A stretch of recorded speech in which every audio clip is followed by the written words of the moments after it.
အားလုံးပဲမင်္ဂလာပါဒီနေ့ GD Life Science တွေက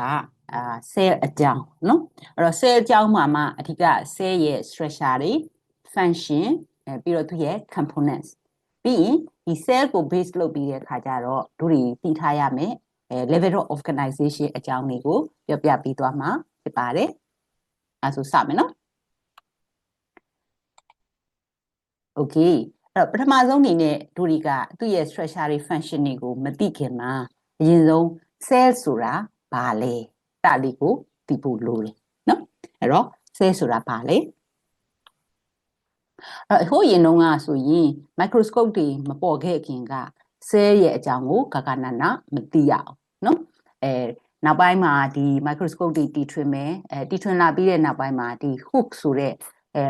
ဘာလို့နော် professor ကနေမှစပြီးတော့တို့တွေကcell ရဲ့အကြောင်းကိုသေချာလေ့လာခဲ့တာဖြစ်တဲ့အတွက်တို့တွေက cell ရဲ့အကြောင်းကိုကောင်းကောင်းသိလာခဲ့တာเนาะအဲ့တော့ဘာသိလာလဲဆိုရင် cell ဆိုတာဒီเนาะတို့သက်ရှိအားလုံးเนาะ all living things ဒါမှမဟုတ်ရင် all living organism အဲ့ထဲမှာဆိုရင်เนาะသူဒီ basic functional unit တစ်ခုဖြစ်တယ်တခါလေးမှပြောလိမ့်မယ် basic building block ဟုတ်နော်အဲ့လိုမျိုးသုံးနိုင်မယ်ဒါကြောင့် cell ဒီ basic functional unit တစ်ခုဖြစ်တက်ရှိတွေအားလုံးထဲမှာ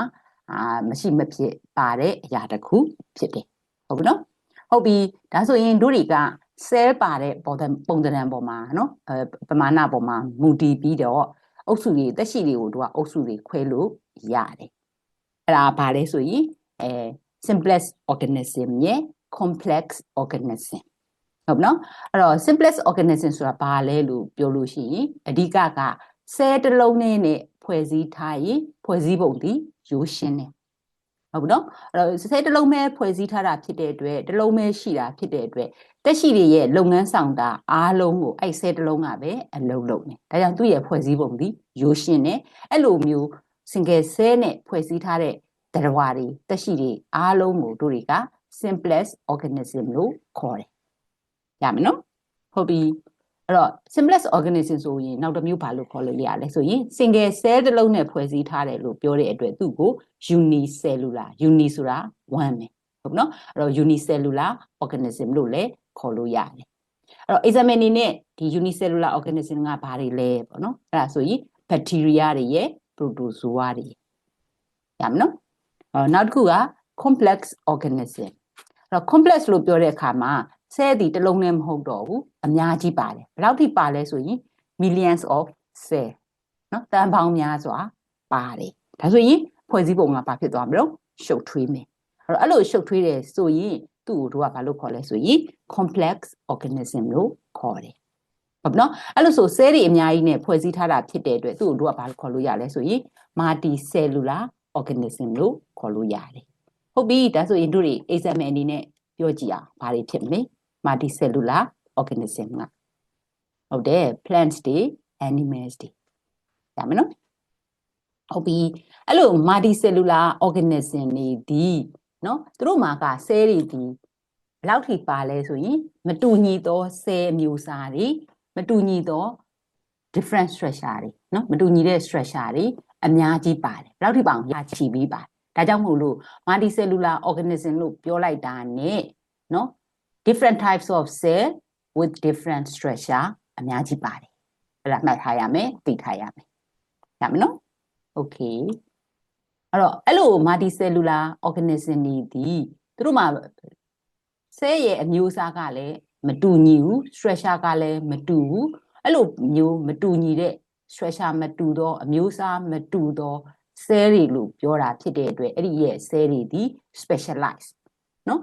သူတို့ရဲ့လုပ်ငန်းဆောင်တာတာဝန်တွေဒီတစ်ခုနဲ့တစ်ခုမတူတော့သူတို့ကဘာလုပ်ရလဲဆိုရင် particular function တိကျတာဝန်တွေကိုထမ်းဆောင်ရတယ်အဲ့ဒါကိုတို့ကဘာလို့သုံးလဲဆိုရင် specialize လို့သုံးရမယ်နော် okay အဲ့ဒါဆိုရင်တို့တွေက example အနေနဲ့ပြောကြည့်အောင်နော်တို့တွေလူသားပေါ့အဲ့တော့လူသားလို့ပြောလိုက်ပြီဆိုတာနဲ့တို့တွေမှာကြည့်လိုက်ရင် cells တွေအများကြီးနဲ့ဖွဲ့စည်းထားတယ်ဟုတ်နော်တို့တွေရဲ့အရေပြားလေးဆိုအရေပြားမှာရှိသေးတယ် skin cell blood cell ဟုတ်နော်ဥထဲမှာရှိရင် intestinal cell ပြီးရင်အာယုံကြောနဲ့ဆိုင်တဲ့ nerve cell အဲ့လိုမျိုးနာမည်တွေဒါပေးလိုက်တာဟုတ်နော်နာမည်တွေပေးလိုက်တယ် nerve ပါ skin မှာblood ပါဟုတ်နော်အဲ့လိုမျိုးတွေနာမည်နဲ့ပေးလိုက်တော့ cell မျိုးစားတွေတူလားမတူဘူးမတူရင်ဒီ cell မျိုးစားတွေရဲ့ structure ရောတူသလားမတူဟုတ်နော်ဒါကြောင့်မလို့ different types of cell different structure လို့ပြောတာအဲ့တော့ skin cell ဒီ skin cell နဲ့ပတ်သက်တဲ့တီးခြားတာဝန်ကိုပဲ specialize လုပ်လိုက်မယ် blood cell ဒီ blood cell နဲ့ပတ်သက်တဲ့တာဝန်ကိုပဲလုပ်မယ်ရောထွေးပြီးလုပ်တဲ့လုပ်ငန်းမျိုးမရှိဘူးဒါကြောင့်မလို့ particular function ကိုသူတို့ကဆောင်ရွက်တယ်လို့ပြောတာဒါဆိုရင်cell ရဲ့အမျိုးအစားခွဲတာနဲ့ cell ဆိုတာဘာလဲဆိုတာကိုကွဲမလားဟုတ်ပြီဒါဆိုဆက်သွားမယ်နော်အဲ့ဆိုရင်သူတို့ရဲ့ function တွေကဘာလဲ what are the function of cell ဟုတ်နော်အဲ့တော့သူတို့ရဲ့တာဝန်တွေကဘာတွေဖြစ်မလဲအဲ့ဒါလည်းသိဖို့လိုတယ်နော်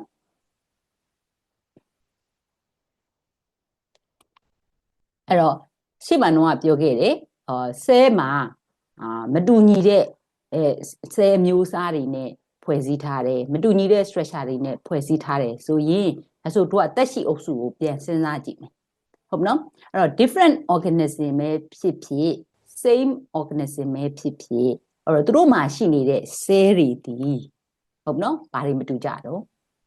ပုံသဏ္ဍာန်လည်းမတူနိုင်ဘူး size လည်းမတူဘူးသူ့ရဲ့ internal organization လည်းမတူနိုင်တယ်လို့သူဆောင်ရွက်ရတဲ့တာဝန်လည်းမတူဘူးအဲ့လိုမတူရတဲ့အကြောင်းရင်းဒီဘာကြောင့်လဲဆိုရင် organism ဒီ different organism ပဲဖြစ်ဖြစ် same organism ပဲရှိနေတဲ့ cell တွေဒီအမျိုးမျိုးကွဲပြားနေတယ်အဲ့လိုကွဲပြားတာ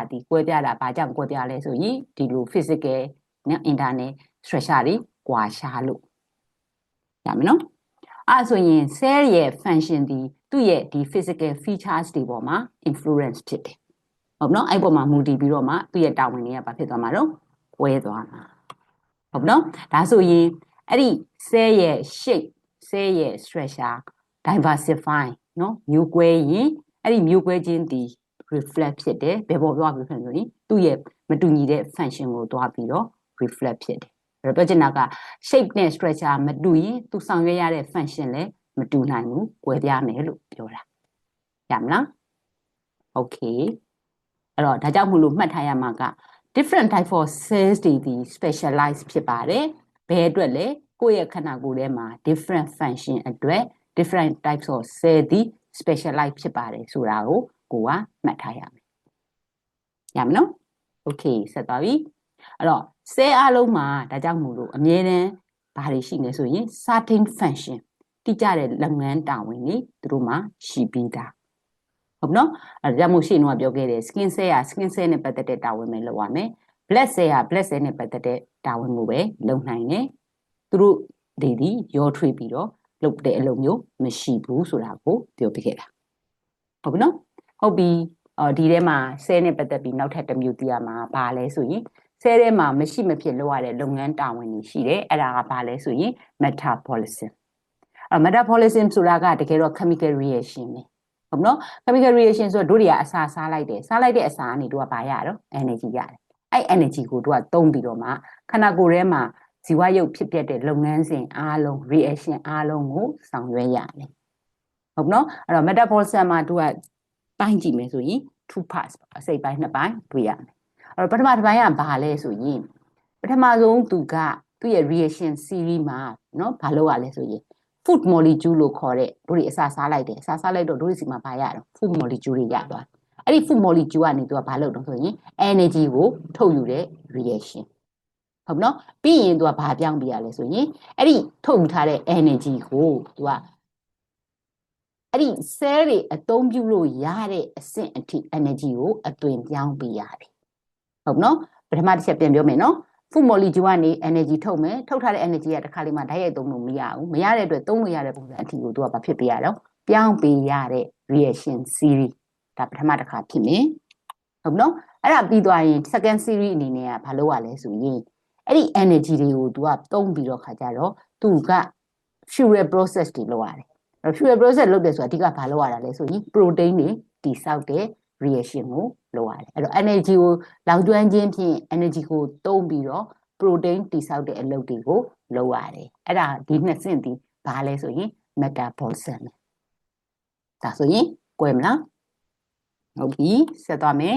နောက်တစ်ခုကဘာလဲဆိုရင် reproduction reproduction ဆိုတာဘာလဲနော် reproduction ဆိုတာဒီတိုင်းလွယ်လွယ်ပြောရင်နော်ဒါမျိုးပွားခြင်းပေါ့အဲ့တော့ cell တွေကသူ့ရဲ့အဓိကလုပ်ငန်းတာဝန်တစ်ခုကဘာပါလဲဆိုရင်cell ရဲ့မျိုးပွားတဲ့အလုပ် cell တွေ growth ဖြစ်ရတဲ့အလုပ်ပေါ့နော်အဲ့တော့သူကလည်းဒီ reproduction ကလည်းသူ့ရဲ့ function ပဲ cell အလုံးမှာနော်မရှိမဖြစ်လိုအပ်တဲ့ function တစ်ခုဒီ reproduction ပဲနော်အဲ့တော့ cell တွေကဒီနေရာမှာမျိုးပွားတဲ့ process ဖြစ်စဉ်လေးကိုသူကဘာလို့ခေါ်လဲဆိုရင် cell division cell ကွဲပွားခြင်းလို့ခေါ်တယ်ဟုတ်နော်အဲ့တော့ cell ဒီကွဲပွားတယ်လို့သုံးတယ် reproduction လို့ပြောတဲ့အခါမှာအများတန်းဒီ cell တွေနဲ့ပတ်သက်ရင် cell division လို့ပြောလို့ရှိတယ်ဟုတ်ပြီနော်အဲ့တော့ဒီ process မှာအဓိကဘာလဲဆိုရင်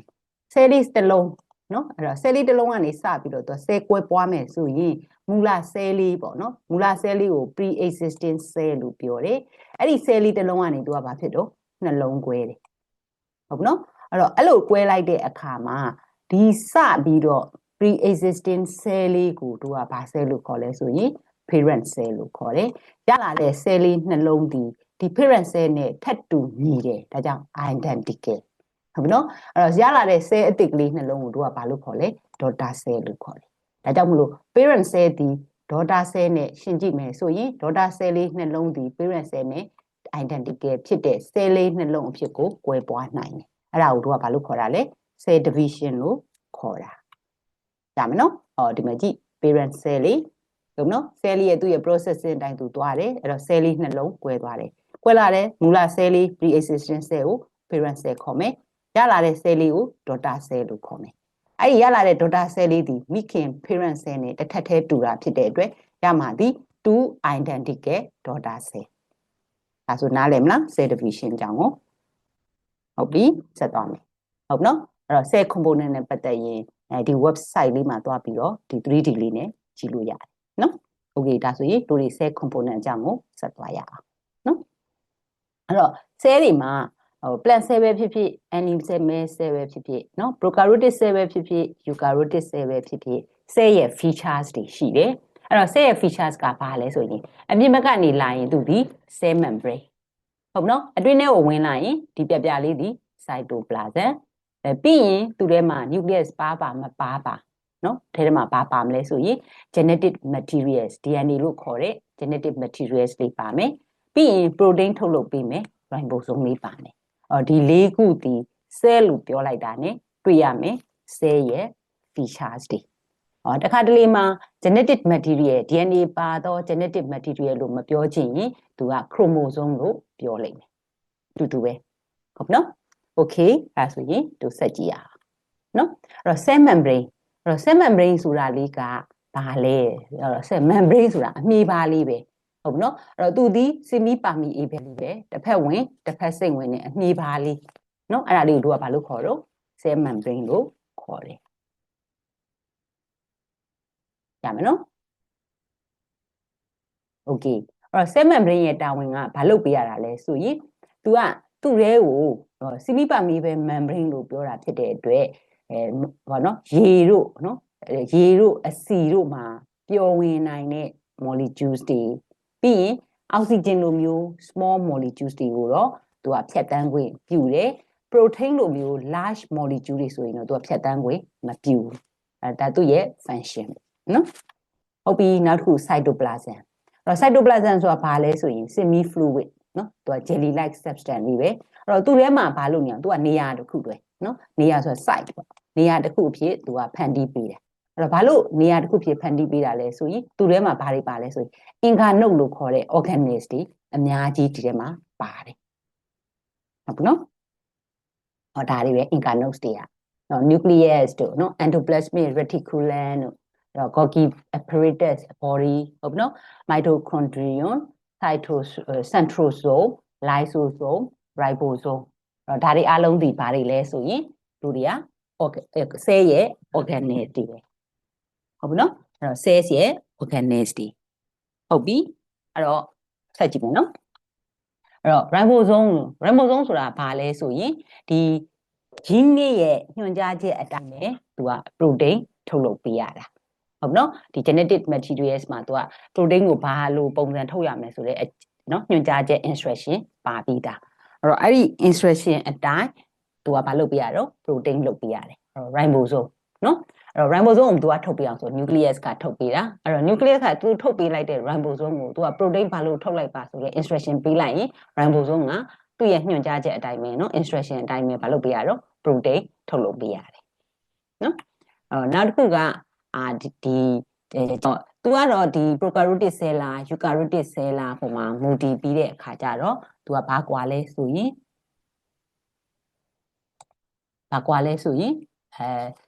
သူကnucleus ထဲမှာရှိနေတာလား cytoplasm ထဲမှာရှိနေတာလားဆိုတာကွာလိုက်မယ်နော်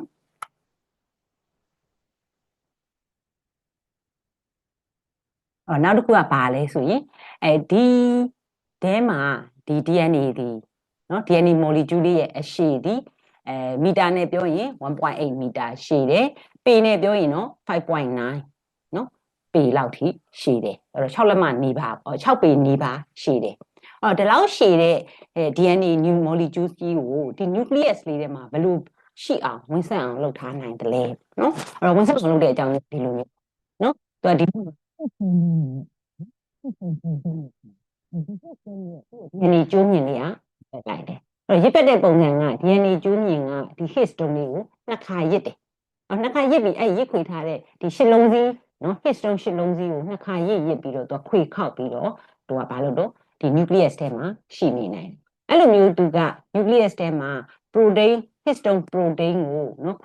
ရစ်ပတ်ပြီးတော့ DNA ကျိုးမြင်ကရစ်ပတ်တာကိုသူကဘာလို့သုံးတာတော့ chromosome ကိုသုံးနေတာဒါကြောင့် chromosome လို့ပြောလိုက်ရင်ကိုကနားလည်ရမှာက DNA plus histone ဒါကိုဘာလို့ခေါ်တော့ chromosome ဒါမလား okay ဒါဆိုရင်တို့တွေ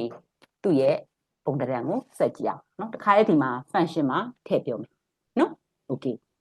အဲဆိုစမယ်เนาะအဲ့တော့အခုဒီမြင်းနေရတဲ့ဒီမှာ color coding လေးပေးထားတယ်ဒါလေးကိုတို့ကဘာလို့ခေါ်မလို့ cell membrane ဟုတ်เนาะဒီတွေကအယောင်ဖြော့ဖြော့လေးထည့်ထားတယ်ဒါလေးကိုဘာခေါ်မလို့ cytoplasm ရမနော် okay စမယ်အဲ့တော့ပထမဆုံးဒီထဲမှာကြီးကြီးလေးနဲ့တွေ့ရမယ့်အရာတစ်ခုရှိတယ်သူကဘာလဲဆိုရင် nucleus ဟုတ်နော်အဲ့တော့ nucleus ဒီအဓိကကဘာလဲဆိုရင်cell ရဲ့DNA တွေကိုတူလောင်ထားတဲ့နေရာအဲ့ဒါကိုဘာလို့ခေါ်လဲ nucleus လို့ခေါ်တယ်ဟုတ်နော်အဲ့တော့ဆက်ကြည့်မယ်အဲ့တော့ nucleus မှာ cell လေးတစ်လုံးလိုမျိုးပဲသူ့မှာဘာရှိလဲဆိုရင် cell မှာ membrane ရှိတယ်လို့nucleus မှာလည်း membrane ရှိတယ် nuclear membrane cell မှာ cytoplasm ရှိတယ်လို့ nucleus မှာလည်း cytoplasm ရှိတယ်အဲ့တော့သူ့ကိုတော့ဘာလို့ခေါ်လဲဆိုရင် nucleoplasm လို့ခေါ်တယ်အဲ့တော့ cell မှာ nucleus ရှိတယ်လို့ nucleus ထဲမှာလည်း nucleus အသေးလေးတစ်ခုရှိတယ်အဲ့ဒါကို nucleolus လို့ခေါ်တယ်ပြီးရင်သူထဲမှာထူခြားတာက chromatin လို့ခေါ်တဲ့အမြင်လေးရှိတယ်ဒါက nucleus တစ်လုံးရဲ့ဖွဲ့စည်းပုံဟုတ်ပြီနော်အဲ့တော့ तू က nucleus ကဘာလုပ်ပေးရလဲဆိုရင် ribosome ပြုလုပ်ပေးတယ် ribosome ထုတ်ပေးတယ်ပေါ့နော်အဲ့မှတ်ထားရမှာက nucleus ဆိုတာဒီ DNA cell ရဲ့ DNA တွေကိုတူလောင်ထားသောနေရာ तू ကနောက်တစ်ခုဘာလုပ်ပေးရလဲဆိုရင် ribosome ပြုလုပ်ပေးရဟုတ်နော်ဒီမှာ ribosome လေး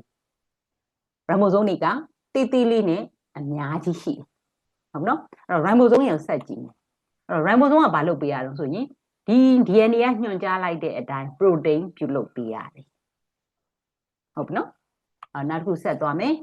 နောက်တစ်ခုကဘာလဲဆိုရင် endoplasmic reticulum အဲ့တော့ endoplasmic reticulum မှာအုပ်စု2မျိုးရှိတယ် ribosome ကတ်ထားတဲ့မျက်နှာပြင်နဲ့မကတ်တဲ့မျက်နှာပြင်သူဒီ nucleus လေးနားမှာပဲကတ်ရှိတယ်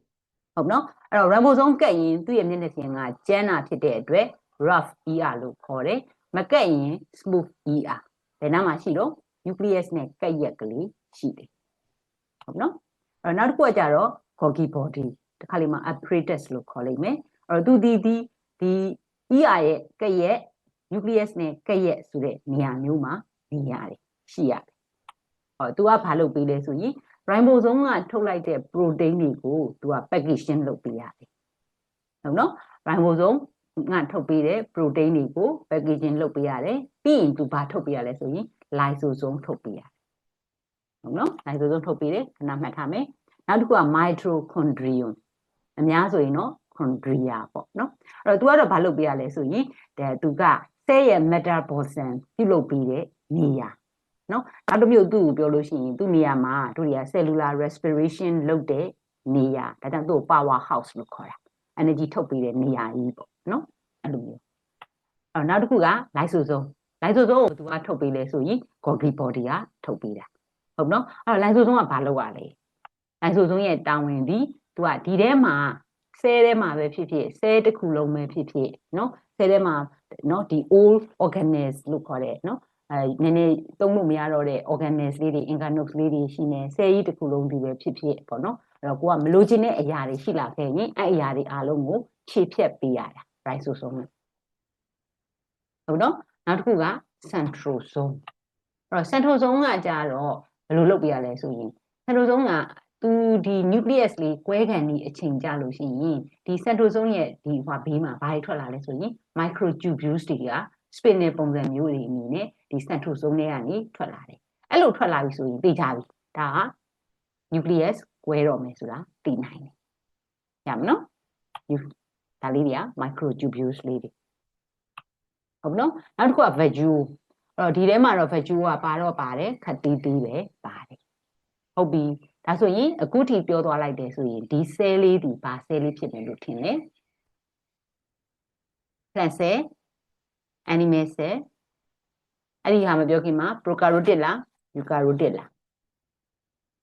eukaryotic cell เนาะ prokaryotic cell ဆိုရင်ဒီထဲမှာရှိနေတဲ့ nuclear organelles လေးတွေကပါမလို့အမေးပါမပါဘူးဟုတ်တယ်เนาะnucleus ဆိုရင်လည်းပါမှာမဟုတ်ဘူး nucleus ပါနေပြီဆိုတဲ့အတွက်ဒီကောင်သိကြတယ်ဘာလို့ eukaryotic cell ဟုတ်နော်အဲ့တော့ eukaryotic cell မှာ plants လား animal လားလို့ဆိုရင်ဘာဖြစ်နိုင်နော်cell wall မပါဘူးနောက်တစ်ခု chloroplast မပါဘူးဒီနှစ်ခုနဲ့တင်နော်သူကဆုံးဖြတ်လို့ရဒါဒီ animal cell ရမနော်ဟုတ်ပါပြီဒါဆိုရင်နောက်တစ်ခုသိထားရမှာလေးတစ်ခုကိုဆက်ပြောခြင်းနဲ့ enzyme ဟုတ်နော်အဲ့တော့ enzyme ကဘာလုပ်တာလဲဆိုရင် enzyme ကတကယ်တော့သူက protein တစ်မျိုးပဲနော်သူရဲ့ chemical reaction တွေကိုမြန်နိုင်သမျှမြန်အောင်လုပ်ပေးတယ်ကူပေးတဲ့အရာကူပေးတဲ့ protein အဲ့ဒါကိုသူကဘာလို့ခေါ်တော့ enzyme လို့ခေါ်တယ်တကယ်လို့ဒါ enzyme မပါဘူးဆိုရင်အဲ့ဒီ cell ကနော်ဘာမလုပ်နိုင်ဘူးလဲဆိုရင်သူ့ရဲ့ဒီ reaction series ကိုမြန်အောင်မလုပ်ပေးနိုင်ဘူးဟုတ်ပြီနော်အဲဆိုရင်နောက်တစ်ခုဆက်သွားမယ်ဒီတစ်ခါကျတို့တွေကဘာတွေပြောရမှာလဲဆိုရင် prokaryotic cell နဲ့ eukaryotic cell ကိုပြန်ခေါ်ပြီးမယ်နော်အဲ့တော့ prokaryotic cell ဒီတို့တွေကသူဒီ example နဲ့ပြောရင် bacteria cell ဟုတ်နော် eukaryotic cell လို့ပြောလိုက်ရင်သူမှာ cell အုပ်စု2မျိုးရှိမယ်ဘာနဲ့ဖြစ်မလို့ plant cell နဲ့ animal cell ရမယ်နော်ဟောဒါလေးကဘာလေးဖြစ်မလို့ prokaryotic cell ဟုတ်တယ်ဒါ bacteria cell လေးနော်အဲ့တော့ bacteria cell လေးရဲ့ပုံသဏ္ဍာန်လေးကိုတို့ကကြည့်လိုက်မယ်အဲ့တော့မြင်သာတာလေးကအပြင်မှာအမွှေးချမ်းအရှည်လေးရှိတယ်သူကဒီရေကူးတဲ့ခတ်တဲ့ခါမျိုးဒီမှာသူကတုံးတာเนาะအဲ့ဒါလေးကိုဘာလို့ခေါ်လဲ flagellum လို့ခေါ်တယ်နောက်တစ်ခါသူ့မှာအမွှေးတူလေးတွေရှိတယ်အဲ့ဒါကိုဘာလို့ခေါ်လဲ filament ဟုတ်နော်အဲ့တော့ filament ကဒါကသူကနံရံပေါ့တနည်းအားဖြင့်မှာသူကတွယ်ကပ်ပြီးနေရတော့မယ်ဆိုရင်ဒီအမွှေးချမ်းတူလေးတွေနဲ့တုံးတယ်ပြီးရင်သူ့မှာ cell wall ပါတယ်ဒီညီညိုရောင်လေးကဘာလဲဆိုရင် cell wall sorry ညီညိုရောင်လေးကဘာလဲဆိုရင် capsule အခွန်မှာဟုတ်နော်အဲ့မှာအထာမှာလူကလာအရင်လေးရှိတယ်အဲ့ဟာလေးက cell wall အဲ့ထက်မှာအယောင်ဖြော့လေးတည်းရှိတယ်အဲ့ဒါလေးကမှ plasma membrane cell membrane ဒီထဲမှာဝါဝါလေးတစ်ပြင်လုံးရှိတယ်အဲ့ဒါလေးကဘာလဲ cytoplasm အဲ့ဒီထဲမှာတိအဆက်လေးတွေရှိတယ်ဒါလေးတွေက ribosome အဲ့တော့ဒီမှာခွေးလိမ်နေတဲ့အရာလေးရှိတယ်ဒါလေးက DNA ရမလားဒါသူ့ရဲ့ bacteria cell လေး prokaryotic cell လေးရဲ့ပုံသဏ္ဍာန် structure ရမယ်နော် okay ဒါလေးက eukaryotic cell အဲ့တော့ eukaryotic cell မှာတို့တွေကအမြဲတမ်း plant cell animal cell လို့ပြောတယ်အဲ့တော့ cell တွေမှာတူတာတွေရှိတယ်မတူတာလည်းရှိတယ်အဲ့တော့မတူတာလေးက plant cell မှာcell wall plant cell မှာပါလာတယ်permanent vacuole ပါလာတယ်chloroplast ပါလာတယ် plant cell ဆိုတော့အစိမ်းရောင်ရှိတယ် chlorophyll ပါရမယ် chloroplast လေးပါတယ်ဒီနေရာမှာသူကဘာလုပ်တာ photosynthesis လုပ်တာရမယ်နော်ဒီနေ့ vacuole မှာဘာလုပ်တော့အစာတွေတူလောင်တာရမယ်နော် okay ဒါဆိုရင်သူတွေတစ်ခုချင်းစီကိုတွားမယ် ဟုတ်နော်အဲ့တော့ prokaryotic cell လေးကိုစသွားမယ်အဲ့တော့ prokaryotic cell လို့ပြောတဲ့အတွက် prokaryotic cell ဒီဘာဖြစ်လဲအသေးဆုံးလေးပဲတိတိလေးနဲ့ဖွဲ့စည်းပုံကရိုးရှင်းတယ် example နဲ့ပြောရင် bacteria တို့ archaea အုပ်စုတွေအဲ့တော့အရွယ်စားကဘယ်လောက်ထိသေးလဲဆိုရင် 0.1 ကနေ5 micrometer လေးပဲရှိမယ်အဲ့တော့သူဒီ eukaryotic cell နဲ့ဘာကွာလဲဆိုဒီကကွာခြားချက်ဒီ DNA ရဲ့ location DNA ဘယ်နားမှာရှိနေတယ်လဲဆိုတာကဒါသူတို့နှစ်ခုရဲ့ကွာခြားချက်ဟုတ်နော်ပြီးရင် prokaryotic cell တွေဒီ eukaryotic cell တွေမပေါ်ခင်မှာပေါ်ခဲ့တာဒါကြောင့်မလို့သူ့မှာ true nucleus ဆိုတာမရှိဟုတ်နော်အဲ့လိုမရှိသလိုသူ့မှာရှိနေတဲ့ organelles တွေနော် organelles လေးတွေရဲ့ပတ်ဝန်းကျင်မှာလည်း membrane ဆိုတဲ့အမေးပါကာထားတာမျိုးမရှိဘယ်ထဲမှာပဲသူတို့နေကြလဲဆိုရင် cytoplasm ထဲမှာပဲလွတ်လွတ်လပ်လပ်နေကြတယ်ဟုတ်နော်အဲ့တော့ DNA ဒီအဲ့ဆိုရင်သူကဘယ်ထဲမှာရှိလဲလို့ပြောရင် cytoplasm ထဲမှာရှိနေတယ်အဲ့လိုရှိနေတဲ့ဖြစ်တဲ့အတွက် cytoplasm ထဲကအရာတွေကလည်းဒီထဲကိုဝင်နိုင်တယ်သူတွေရဲ့အရာတွေကလည်း cytoplasm ထဲကိုလွယ်လွယ်ကူကူဆင်းနိုင်တယ်ဟုတ်နော်ရောနိုင်တယ်ပေါ့နော်ဘယ်လိုပြောတာဒါကြောင့် prokaryotic cell တွေမှာ DNA ဘယ်မှာရှိသလဲပေါ့နော်ပြောလို့ရှိရင် cytoplasm ထဲမှာရှိတယ်ရမယ်နော်အဲ့တော့နောက်တစ်ခုသူ့ရဲ့ DNA ကျိုးမြင့်ရဲ့ပုံသဏ္ဍာန်ဒီ circular shape ရှိတယ်ဟုတ်နော်အဲ့တော့သူ့မှာနောက်တစ်ခုထူးခြားတာက only nucleic acid ပဲပါတယ်လုံးဝ protein မပါဘူးဒါက prokaryotic cell ရဲ့ချက်ပဲနော်နောက်တစ်ခုက cell wall အဲ့တော့ဒီ prokaryotic cell ဒီမှာ cell wall ပါတယ်နော်သူ့ရဲ့ cell ဒီဘာနဲ့ပြုလုပ်ထားလဲဆိုရင် cell wall က membrane အဲ့တော့ chemical bond နဲ့ပြောရင် peptidoglycan နဲ့ဖွဲ့စည်းထားတယ်ဟုတ်နော်အဲ့တော့ peptidoglycan ဆိုတော့အဓိကဘာနဲ့ဖွဲ့စည်းတာလဲဆိုရင် glucose ရဲ့ protein ရဲ့နှစ်မျိုးပေါင်းထားတဲ့ molecule အုပ်စုလေးဟုတ်နော်ဒီမှာ glucose molecule လေးကိုprotein molecules လေးကချိတ်ဆက်ထားတဲ့ခါကျသူတို့ရဲ့ cell wall တွေကတအားခိုင်ခန့်နေဖြည့်ဆည်းဖို့မလွယ်ဘူးနော်ဒါကြောင့် virus တွေကဖြည့်ဆည်းလို့မလွယ်တာအဲ့ဒါလည်းပါတယ်နော်အဲ့တော့နောက်တစ်ခုကဘာလဲဆိုရင် ribosome အဲ့တော့ prokaryotic cell မှာပါတဲ့ ribosome ရဲ့ size ဒီ20 nanometer လောက်ပဲရှိတယ် cell က micrometer ကျန်တဲ့အရာတွေထက်စာရင် ribosome ဒီ nanometer လေးပဲပါတယ်ရမယ်နော် okay ဒါဆိုရင်တို့တွေဘာပြောသွားပြီလဲဆိုရင် prokaryotic cell လေးအကြောင်းကိုပြောသွားတာမှတ်မိမယ်ထင်ပါတယ်အဲဆိုတို့ဆက်ပြီးတော့ eukaryotic cell လေးအကြောင်းကိုဆက်ပြောရအောင်အဲ့လိုမျိုးပြောတဲ့အခါမှာ prokaryotic cell လေးကိုခေါင်းထဲမှာထည့်ထားပြီးတော့သူနဲ့ဆန့်ကျင်တဲ့နော်မတူတဲ့အချက်ကလေးတွေကိုတွဲပြီးမှတ်လိုက်မယ်ဆိုရင် prokaryotic နဲ့ eukaryotic ကိုကောင်းကောင်းခွဲတတ်သွားမယ်ဟုတ်နော်ဒါဆိုစပြီ eukaryotic cell ကြရင် cell ရဲ့အရွယ်အစားဒီပိုပြီးကြီးလာတယ်ဒါကြောင့်သူဒီ multicellular organism အဓိက example အနေနဲ့ပြောပါဆိုရင် protists တွေရော fungi တွေရော plants and animals တွေဟုတ်နော် eukaryotic cell อ่ะအဲ့တော့အရွယ်အစားကိုပြောရင်သူဒီ10 to 100 micrometer กว่าတယ်နော် prokaryotic cell ကမှရှိတာမှဘယ်လောက်ရှိတာတော့ point ကနေ 0.1 ကနေ5 micrometer ဒီကောင်က10လောက်ကစပြီးရှိတာနော်အဲ့လောက်กว่าတယ်အစကနည်းနည်းกว่าတယ်အကြီးဆုံးကမှသူ့ရဲ့အသေးဆုံးလောက်တော့မရှိဘူးနော်နောက်တစ်ခုဆောနာပြောခဲ့သလိုပဲသူတို့နှစ်ခုကွာခြားချက်ဒီ DNA ရဲ့ location ကွာတယ်လို့ပြောတယ်အဲ့တော့ DNA ရဲ့ location ကွာတယ်လို့ပြောတဲ့အခါကျတော့အခု eukaryotic cell မှာကျတော့သူက nucleic acid ပါတယ်ပါတဲ့ nucleus ဒီလည်းဘာဖြစ်တော့ membrane bounded လောက်ထားတယ်ဟုတ်နော်အမီပါကာထားတယ်အဲ့လိုပဲသူမှမဟုတ်ဘူးအဲ့ဒီ eukaryotic cell ထဲမှာရှိနေသော organelles အားလုံးမှာပါတော့ membrane bounded ဖြစ်နေတယ်အဲ့ဒါကထူးခြားချက်နော်ဒါကြောင့်မလို့သူဒီ DNA ဒီအများစုဒီဘယ်မှာရှိလဲဆိုရင် nucleus ထဲမှာရှိတယ်ရမယ်နော် okay now သူ့ရဲ့ကျိုးမြင့်ဒီဘယ်လိုပုံစံရှိလဲဆိုရင် linear နော် linear ပုံစံမျိုးရှိမယ်ပြီးရင်သူ့မှာကဘာနဲ့အဓိကဖြစ်လို့ nucleic acid plus protein ဟုတ်နော် protein ဆိုပါတော့ histone လို့ခေါ်တဲ့ protein နဲ့ nucleic acid နှစ်မျိုးလုံးပါတယ် prokaryotic မှာ nucleic acid only လို့ပြောခဲ့တယ်နော် okay နော်ဒါဆောနာပြောသလိုပဲအဲ့တော့ဒီ eukaryotic cell မှာကြတော့ cell wall ဒီနော် animal cell မှာတော့မပါဘူးကျန်တဲ့ plant cell နဲ့ fungi တွေမှာတော့ cell wall ပါတယ်ဒါကြောင့် plant cell နဲ့ animal cell မှာ cell wall ပါခြင်းမပါခြင်းနဲ့ခွဲရင် plant cell လား animal cell လားခွဲနိုင်တယ်နော်ဒီ cell wall လေးနဲ့ခွဲလို့ရတယ် ဟုတ်ပြီနော်ဒါလေးက typical plant cell အဲ့တော့ plant cell မှာတစ်က cell wall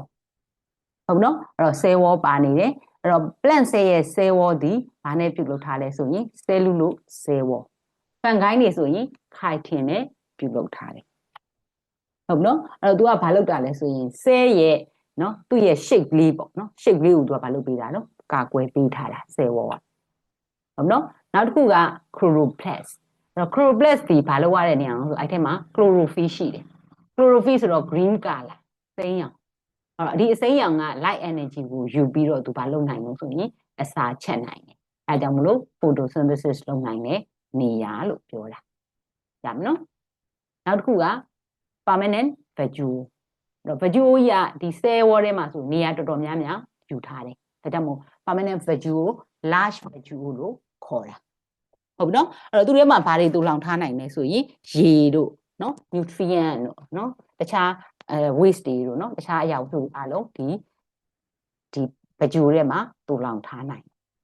ဟုတ်နော်အဲ့တော့ဒါလေးကဘာလဲဆိုရင်သူတွေပြောခဲ့တဲ့ prokaryotic cell နဲ့ eukaryotic cell ရဲ့ကွာခြားချက် comparison လေး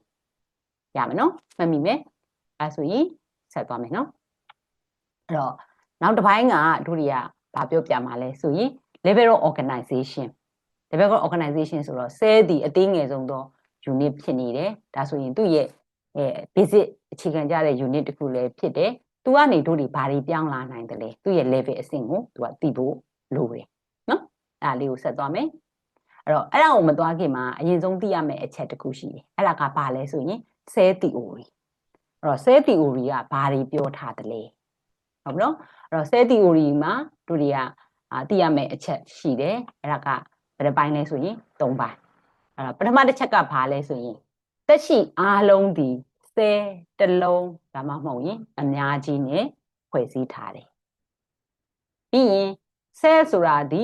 အဲ့ဒီသက်ရှိအားလုံးထဲမှာဆိုရင်အသေးငယ်ဆုံးသော unit တစ်ခုဖြစ်တယ်